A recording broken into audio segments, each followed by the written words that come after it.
Today we're at the Hollywood Bowl. No, it's not a celebrity football game. It's the legendary amphitheater in Los Angeles. But it's also a park, and it has a museum, and a walking tour. And now it's a VR experience. So tighten up your specs, because we're going on a trek. I'm Sarah Hadako, and you're in SpecTrex.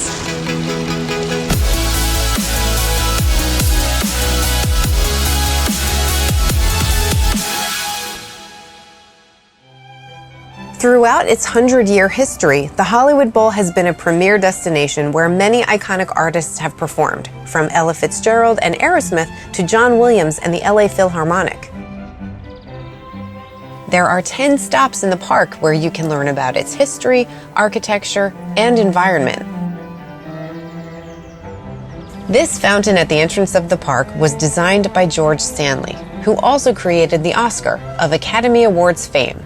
The statue at the top of the fountain is known as the Muse of Music and stands over 15 feet tall. The Hollywood Bowl Museum celebrates its vast history with collections of artifacts, music, and videos. The permanent exhibit on the main floor is titled Music for Everyone and takes you through prominent performances from classical music and opera to jazz and rock.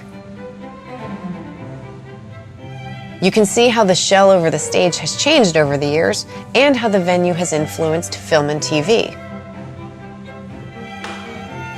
The exhibitions on the second floor change from time to time.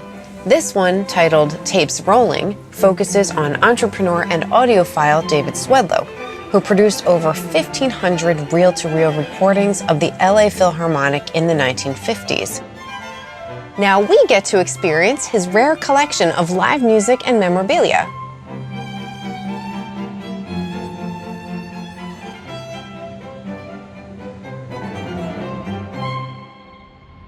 We're now at the main entrance plaza, where the box office and Bowl store are located. We'll grab ourselves an invisible ticket and head to the entrance for an invisible concert.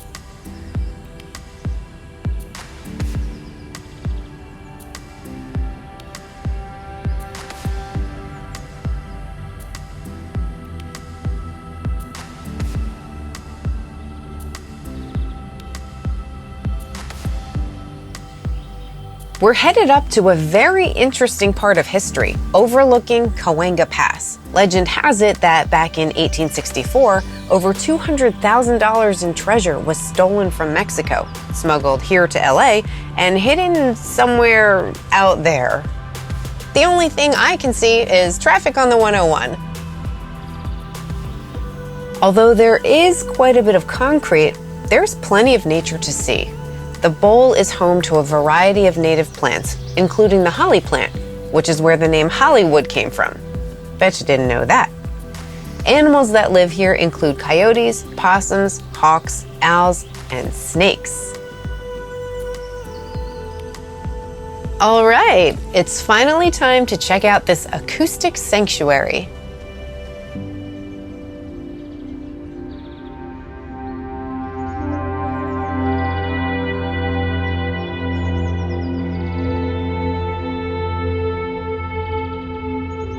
The bowl refers to the shape of the hillside the venue is carved into.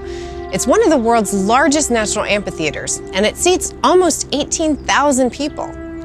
It's known for its iconic banded shell, which is set against a backdrop of the Hollywood Hills and the famous Hollywood sign, all the way back there.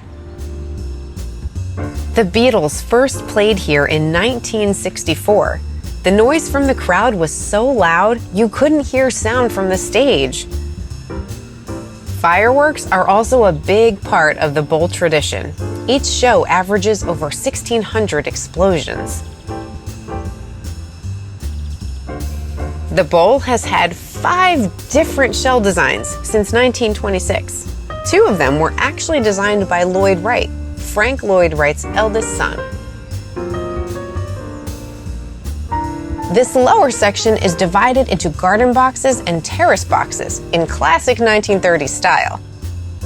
Don't worry, it's not standing room only. Chairs and tables are added for the performances.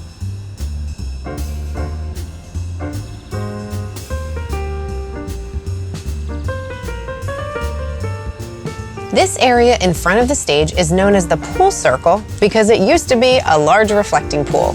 Fountain tunes were popular during intermissions back in the day. It was eventually dismantled, and now it serves as exclusive, read expensive, seating.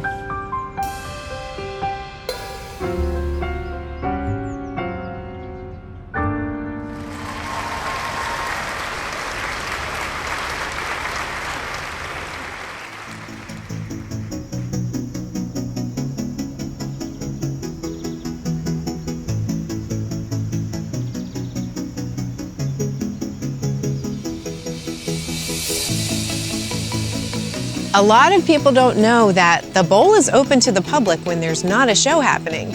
I mean, it's empty here.